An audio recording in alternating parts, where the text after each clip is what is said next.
안녕하세요. 전기공학과 권건입니다. 전기전자 물성공학 두 번째 텀 프로젝트 발표를 시작하도록 하겠습니다. 는 다음과 같습니다. 게임이란 무엇을 의미하는 걸까요? 바로 둘 중에 하나가 죽을 때까지 경쟁을 계속하는 것을 말합니다. 1971년 인텔이 세계 최초로 디램 개발에 성공하였고 그때의 시장 점유율은 대략 82.9%였습니다. 하지만 1973년 발생한 오일 쇼크로 인하여 미국은 반도체 산업을 축소하였고 일본은 이때를 기회로 삼아 반도체에 계속해서 투자를 하여 기술력을 증진시켰습니다. 그리고 1984년 일본은 결국 앞선 기술력을 바탕으로 저가 공세를 시작하여 첫 번째 치킨 게임을 시작합니다. 이로 인해 인텔은 결국 메모리 반도체 사업에서 철수하게 되었고 일본이 시장을 장악하게 됩니다. 이후 미국이 덤핑 마진으로 일본을 견제하는 동안 한국이 점차 두각을 나타내게 됩니다. 일본은 매우 고품질의 반도체에 높은 가격으로 판매하고 있었는데 한국의 스택 구조의 채택과 함께 웨이퍼를 200mm를 확장시키는 것을 통하여 메모리 반도체의 스펙을 낮추는 대신에 가격 또한 낮춰 가성비를 높였습니다. 대중들은 가성비 있는 한국 제품을 찾게 되었고 결국 한국은 반도체 강국으로 부상하게 되었습니다. 하지만 IMF 외환 위기가 찾아오며 한국의 반도체 산업이 시청이자 2007년 대만이 두 번째 치킨 게임을 시작하였습니다. 하지만 한국의 삼성전자와 하이닉스는 큰 손해를 보고서라도 오히려 더 큰 투자를 감행하여 공장 건설을 앞당기고 같은 가격에 더 고용량의 디램을 공급하는 방식으로 대만의 기업의 공격에 대응하였습니다. 그 결과 대만은 고용량 디램 시장에서 철수하였고 독일의 키몬다는 파산하게 되었습니다. 그리고 2010년 2차 치킨 게임에서 패배한 대만과 일본의 반도체 기업들이 그간의 적자를 만회하기 위해 디램의 공급량을 늘리며 3차 치킨 게임을 시작합니다. 이에 삼성과 하이닉스 역시 대대적인 설비 투자를 통해 디램 공급량을 증대시키며 막아냅니다. 그 결과 그간 치킨 게임 속에서 살아남은 삼성전자, 하이닉스, 마이크론은 메모리 반도체 시장을 과점하며 막대한 이득을 챙기게 되었고 메모리 반도체 시장은 현재와 같은 빅3 체제를 갖게 됩니다. 다음으로 반도체 슈퍼사이클에 대해서 설명하도록 하겠습니다. 반도체 슈퍼사이클이란 메모리 반도체의 칩 수요가 폭증하면서 관련 기업들의 매출 또한 폭발적으로 상승하는 시기입니다. 비메모리 반도체는 주문 제작으로 만들어지는 반면에 메모리 반도체는 미리 생산을 해놓고 판매를 합니다. 따라서 모종의 이유로 수요가 늘어나게 되면 그동안 만들어둔 재고를 쌓아놓고 판매할 수 있어 폭발적인 수익을 창출해낼 수 있게 됩니다. 그리고 공급에 비해 수요가 감소해서 다시 매출이 줄어들게 되고 이를 반복하게 됩니다. 이런 슈퍼사이클의 형태는 대략 4에서 5년을 주기로 나타납니다. 는 향후 슈퍼사이클에 대한 예측을 해보도록 하겠습니다. 현재 챗GPT를 비롯한 여러 가지 AI 서비스의 개발과 이를 구현하기 위한 AI 반도체 시장의 규모가 점차 성장 중에 있습니다. 다음의 그래프는 정보통신정책연구원에서 글로벌 AI 반도체 시장 규모의 전망에 대해서 나타낸 그래프입니다. 이는 연평균씩 19.9%씩 증가하여 2026년에는 860억 7,900만 달러에 달할 것으로 내다봤습니다. 다음으로 이 사진은 삼성전자에서 발표한 자율주행 자동차에 들어가는 반도체 종류입니다. 이슈픽 센과 함께라는 프로그램에서 박재근 교수에 의하면 현재 내연기관은 차량용 반도체를 약 300개 정도를 사용하고 자율주행 전기자동차는 약 2,000개 정도를 사용하기 때문에 기존 내연기관의 경우 자동차의 원가의 2%에 해당하는 반도체 가격이 자율주행 전기자동차에서는 8에서 10%로 오른다고 하였습니다. 또한 맥킨지 컴퍼니에서 제공한 자료를 보면은 차량용 반도체 시장은 2019년부터 꾸준히 상승하여 2030년에 280억 달러에 도달할 것으로 예측하고 있습니다. 따라서 향후 AI와 자율주행 자동차로 인하여 한 번 더 강한 슈퍼사이클이 올 것 같다고 생각합니다. 각종 트랜지스터에 대해서 설명하도록 하겠습니다. 트랜지스터는 게이트와 채널이 만나는 단면적이 넓을수록 전력 통제가 쉬워지고 전력 효율 또한 좋아지게 됩니다. 플래널 팻은 평판 트랜지스터로 게이트와 채널이 하나의 면으로 맞닿아 있는 평면 구조입니다. 이는 뒤에 설명할 팻들과 비교했을 때 가장 원초적인 형태로 제일 전력 효율이 떨어지는 구조입니다. 핀팻은 플래널 팻의 한계를 개선하기 위해 채널을 입체 구조로 만든 것으로 최첨단 반도체 트랜지스터에 가장 많이 사용되는 형태입니다. 게이트와 채널이 3면에서 맞닿아 있는 3차원 구조로 접점 면적을 키워 반도체의 성능을 향상시킵니다. 하지만 4나노 이후의 공정에서는 더 이상 동작 전압을 줄일 수 없다는 한계가 있습니다. 이것을 해결하기 위해 고안된 것이 바로 GAA 팻입니다.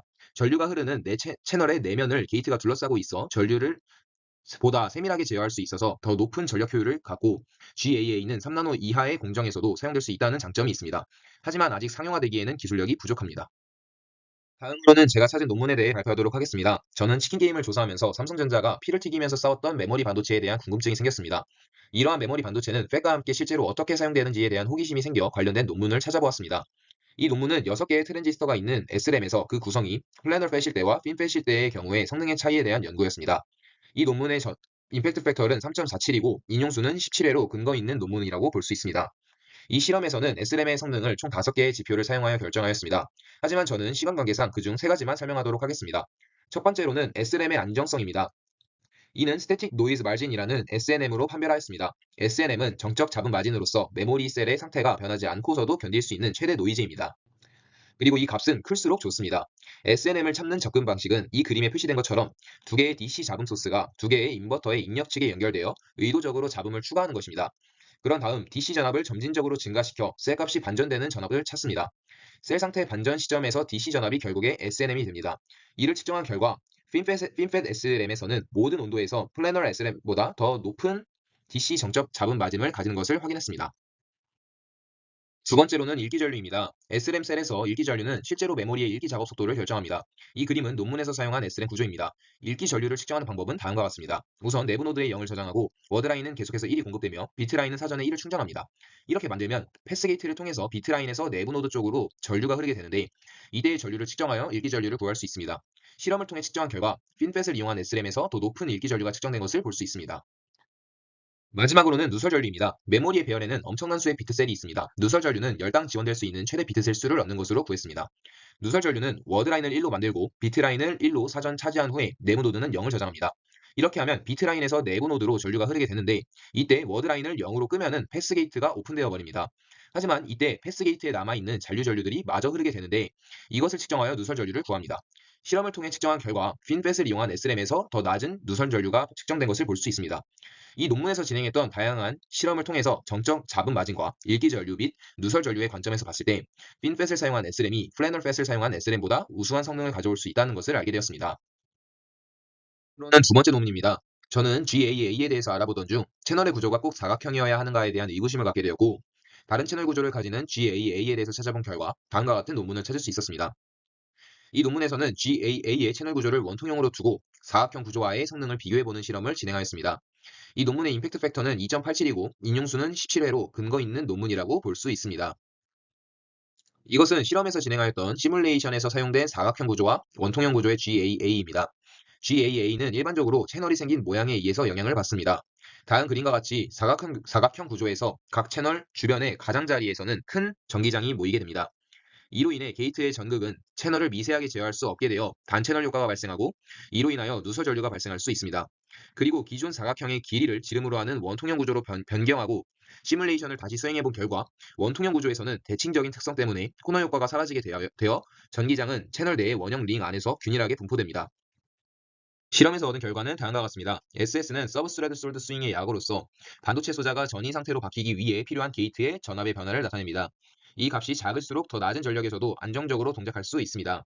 DIBL은 Drain Induced Barrier Lawyering 의 약으로서 반도체 소자에서 드레인 전압이 증가함에 따라서 채널 장벽이 낮아져 더 쉽게 전류를 흐르게 하는 현상을 가리킵니다.